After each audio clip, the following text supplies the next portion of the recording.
Serbisyo publiko ang hatid ng mga membro ng Regional Mobile Force Battalion 8 sa isinagawang circummission sa Battalion Headquarters ng RMFB 8 sa Barangay Pinamupuan, Capoocan, Leyte nitong ika-9 ng Mayo taong kasalukuyan. Aabot sa 59 na kabataan mula sa iba't ibang barangay ang nabigyan ng maayos, ligtas at malinis na circumcision procedure sa tulong ng mga medical practitioner at volunteers. Nagpapasalamat naman ng mga pamilyang natulungan ng programa.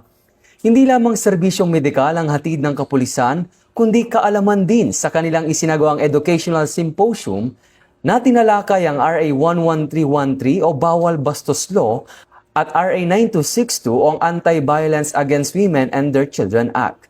Lain nito na itaas ang kamalayan ng publiko laban sa pang-aabuso, kasama na ang pagbibigay ng mga road safety tips at information flyers. Naging posible ang programa sa tulong ng Tacloban City Health Office, Philippine Academy of Family Physicians Residence Organization o PAPRO at Battalion Advisory Group for Police Transformation and Development.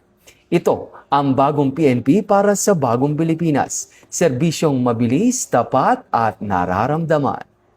Mula dito sa National Headquarters ng Philippine National Police, ako ang inyong PNN correspondent, Patrolman Edwin Baris, alagad ng batas, taga-taguyod ng Balitang Pulis.